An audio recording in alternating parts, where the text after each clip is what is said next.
Shri Gurubhyo Namaha, children. Now, yesterday's class, we were discussing about Gauss law.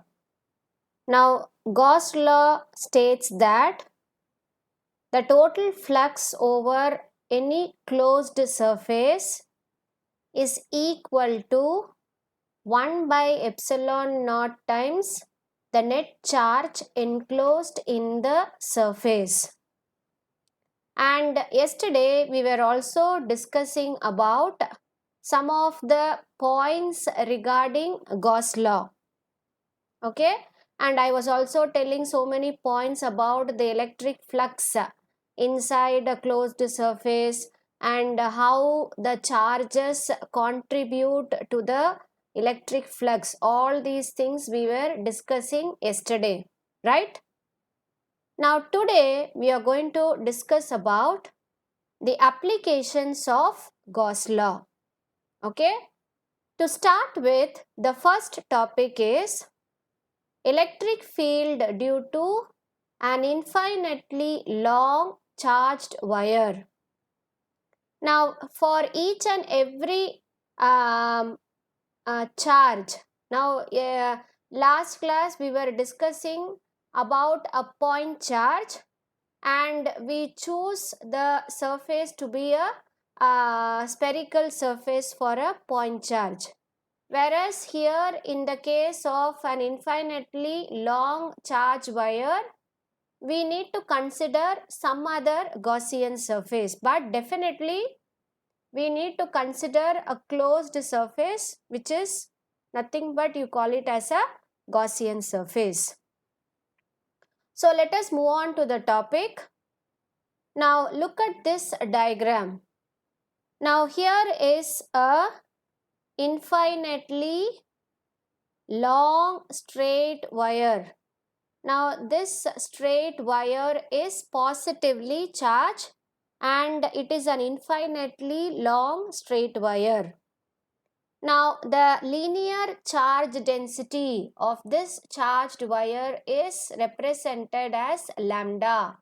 So lambda represents linear charge density of the wire, whose value is given as lambda is equal to the charge per unit length.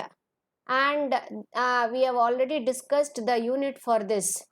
So the unit of charge is coulomb and the unit for length is meter. So here is the formula for linear charge density. Now this we have already discussed in continuous charge distribution. So I'm going to consider a charged wire whose linear charge density is lambda. Now there is a point P. Look at this diagram. There is a point P which is located at a perpendicular distance r from the wire. Now where is the point P? The point P is at a distance of r from the wire, and this point P is exactly perpendicular to the charged wire. Okay. Now I am going to find out what is the electric field at point P. The electric field at point P can be determined using Gauss law. Okay. Now, as far as this uniformly charged wire is concerned, let us have two area elements. Now, this is area element A1, this is area element A2 in the uniformly charged wire, right?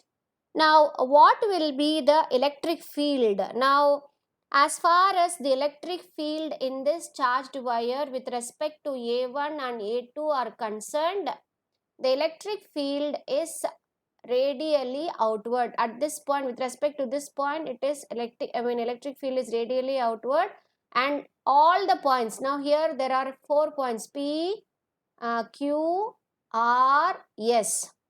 Okay, and in all the 4 points of this circle, the electric field continues to remain the same. There is no change and it is radially outward. See here, the electric field is towards the right. Now in all the points it will be like that only. Okay, in all the points along this surface, you have the electric field to be perpendicular, and it will have the same value. Now we are going to determine what is the electric field at point P. Is it clear? Are you able to understand? So we need to choose a Gaussian surface for this. Now how can we calculate the electric flux in this closed surface? Now how I am going to consider the closed surface here is, now the closed surface is going to be like this. Now this is a uniformly charged wire which is positively charged, and when you consider a Gaussian surface, it is going to be a cylindrical Gaussian surface. Now as far as this cylindrical part is concerned, you need to calculate the flux for 3 different parts of this cylindrical surface. Now the first part is the electric flux through this curved surface. Actually this is the curved surface, right? So you have to determine the electric flux through this and go to this surface. Now this is the surface which is considered to be the top surface. I need this small circle. This is the top surface where I need to determine the flux. Now this is the bottom surface where I need to determine the flux. So 3 regions. One is at the top surface, and the electric flux should be determined along this curved surface, and the electric flux to be determined in the bottom surface. So what is the Gaussian surface that is chosen here? Now the Gaussian surface is a cylindrical Gaussian surface whose radius is r and L is the length of the cylindrical column. Is it clear? Right. Now how can I find out the flux? I know the formula. What is flux formula? Phi of E is equal to, what is the formula, children? Closed integral. I have closed integral E vector dot dA vector. So this is a formula for flux. Okay. Now since I have divided this into 3 parts, so what will be the total flux? The total flux will be the flux that is existing along the curved surface. So let me write it as CS here. The flux along the curved surface plus the flux along the top surface.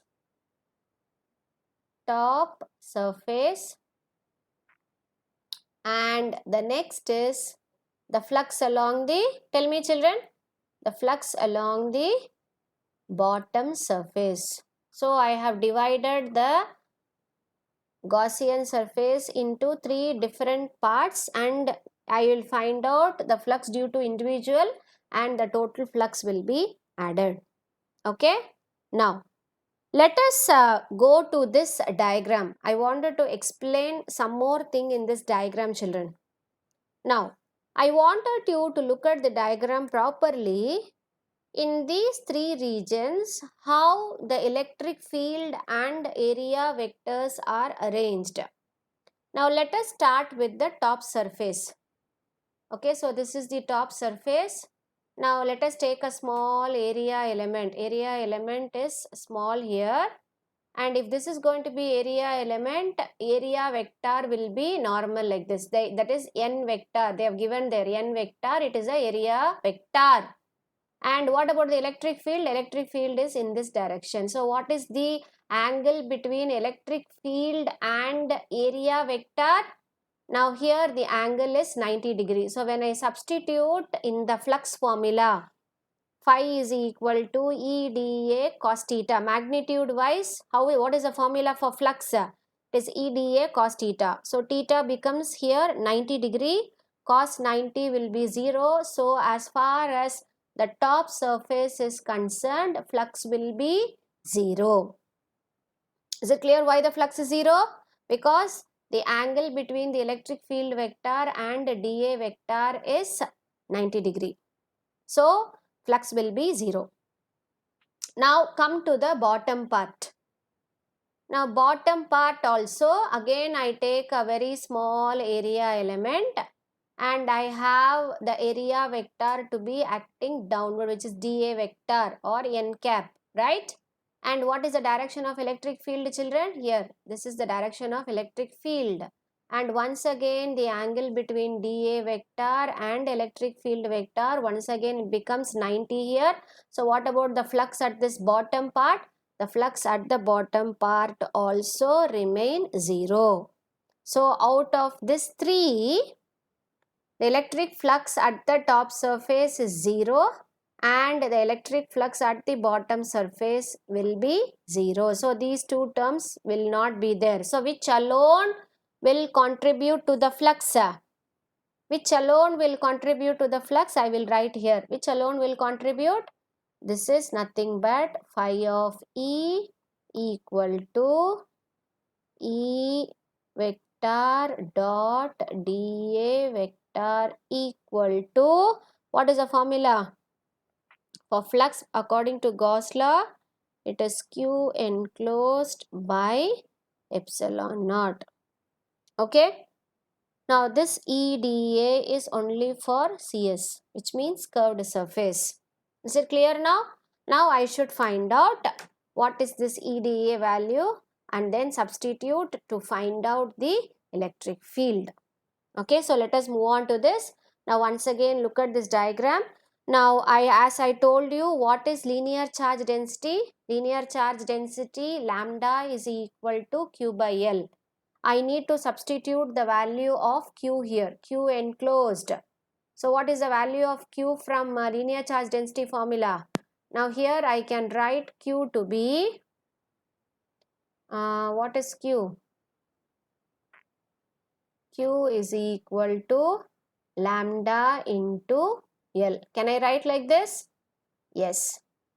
Okay, so have this value. Now we are going to substitute. So I'm going to take in this formula, once again I'll write that formula, E closed integral E dot dA is equal to Q by epsilon naught. Now E is uniform everywhere, so that also will be coming out of the integral sign. So E will come out, so curved surface dA is equal to Q by epsilon naught. Now I need to substitute the value for dA.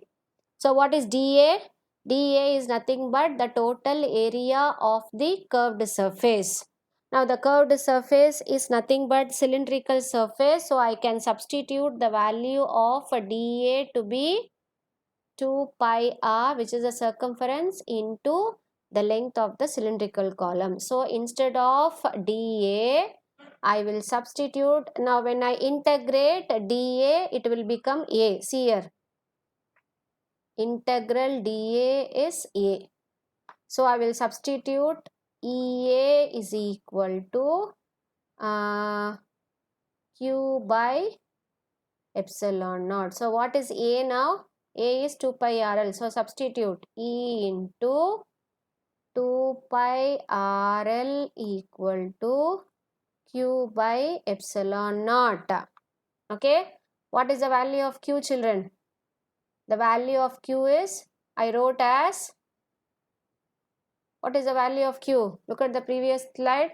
Q is lambda into L. So substitute for Q as lambda into L by epsilon naught. So here L and L gets cancelled.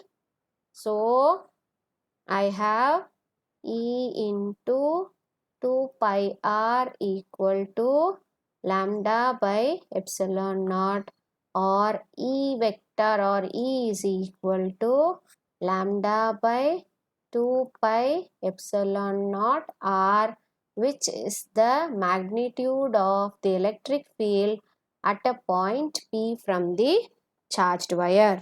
Now when I multiply this by a unit vector, E is equal to E vector will be lambda by 2 pi epsilon naught into unit vector. So this value will become a vector. So it is lambda by 2 pi epsilon naught r into unit vector. Okay, so this is the electric field.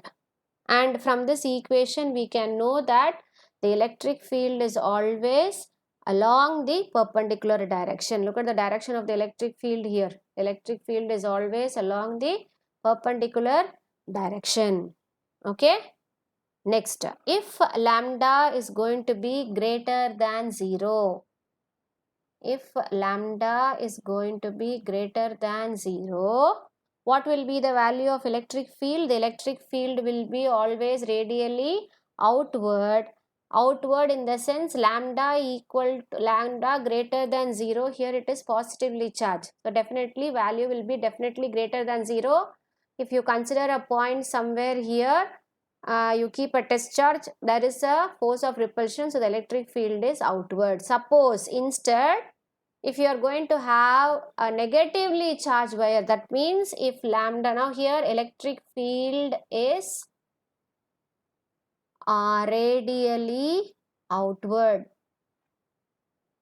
Okay, suppose if lambda is going to be less than 0, now what about electric field direction, children? Electric field will be radially inward. Why it is radially inward, children? Can you tell me? Now if it is going to be negative charge here, now when I keep a point here, now this point P will always have a test charge which is always positive. Now here it is going to be negative charge, so positive positive will move towards the negative. In that case, the direction of electric field will be radially inward if the charged wire is going to be negatively charged. Is it clear? Are you able to understand this concept? So this is the first application of Gauss law. Clear? Now next we are moving on to the electric field due to a charged infinite plane sheet. Now again, look at the diagram, understand the diagram properly. Now let us consider a infinite plane sheet. So this is an infinite plane sheet which is positively charged. The plane sheet is positively charged. Now this plane sheet will possess a surface charge density which is given as sigma equal to Q by A. Linear charge density is lambda by L. Surface charge density is Q by A. And what is the unit? Again, charge is coulomb and area is measured in meter square. So surface density formula is Q by A. Now from this I can have the value of Q to be sigma into A, which I will be substituting in the formula. Okay, so which possesses a charge of Q is equal to sigma into A. So consider a plane sheet, right? Now, where is the point P now? The point P here. Look at the point here. Now the point P is here. Now and the direction of now dA vector, which is blue arrow, that is the now if it is going to be a small area element, the area vector will be along this direction and electric field vector is also in this direction. So here flux will be maximum, right? And there is one more end on the other side. Now you need to consider the flux at P and the flux at P dash also. Okay, here also you contribute the flux. You consider a small area element here. Now if you are going to consider a small area element, area vector is going to be in this direction, that is dA vector, and electric field in this direction. So both are in the same direction. So as far as this part is concerned, you have flux. Now come to this part. Now look at this. Take a small area element again. Now what is the direction of electric field? Direction of electric field is towards right side. If it is going to be a smaller area element, area vector will be perpendicular like this. So what is the angle between dA vector and D vector here? It is going to be 0. So this is the Gaussian surface and I am determining the flux at this Gaussian surface. At this point, the flux is 0, whereas here at P and P dash, you have the value of flux to be contributed. So what will be the total flux here as far as this diagram is concerned? So phi of E equal to closed integral E vector dot dA vector. So this is equal to integral E vector dot dA vector with respect to again curved surface plus E vector dot dA vector at P plus E vector dot dA vector at P dash. Yes, ma? So here the flux due to this will be 0. I need to add only the flux due to these two portions, that is at P and P dash. Okay, am I making you the concept clear? So in that case, the total flux will be phi of E equal to, I will write this alone, integral E dA with respect to P plus integral E dA with respect to P dash. Okay, now this is equal to the total flux enclosed by epsilon naught. Okay, ma? Now I need again here, this E is uniform. Okay, so I'll take that E out, integral dA. Now what is integral dA? Integral dA is A. So what is the area at this point? Simply A.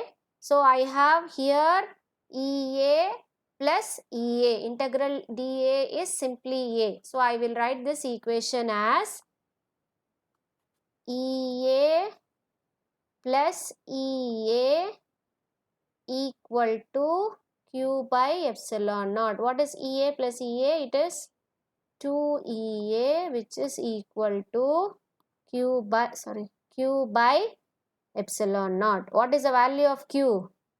Value of Q is sigma into A by epsilon naught. A and A gets cancelled. So I have the formula for electric field to be sigma by 2 epsilon naught. When I multiply by a unit vector, I will have the electric field vector to be E vector equal to sigma by 2 epsilon naught. Okay. Now here n vector is once again the unit vector which is normal to the plane, and this electric field, okay, suppose if it is going to be positively charged, the electric field is from towards along radially outward. If the plane sheet is going to be negative, the electric field is going to be inward, that is sigma less than 0, like how we took for lambda, sigma less than 0, sigma greater than 0. If sigma less than 0, the electric field will be inward. If sigma greater than 0, the electric field will be outward. Okay, so these are the two applications of Gauss law. So go through this derivation part. Now this is a very important 5-mark question. They may ask you, now we are going to discuss 3 more applications of Gauss law. Now any 2 applications will be asked for your examination. So you need to thorough all the 5 applications. In this derivation part, you should be very thorough. So I want you to do this work as a writing work. Now after the classes gets over, I want you to sit and write these 2 derivation part and post me in the group. Okay, children?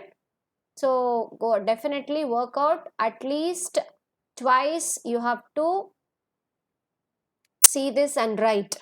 Okay, only then you will be able to understand the concept very clearly, children. Okay, see you tomorrow.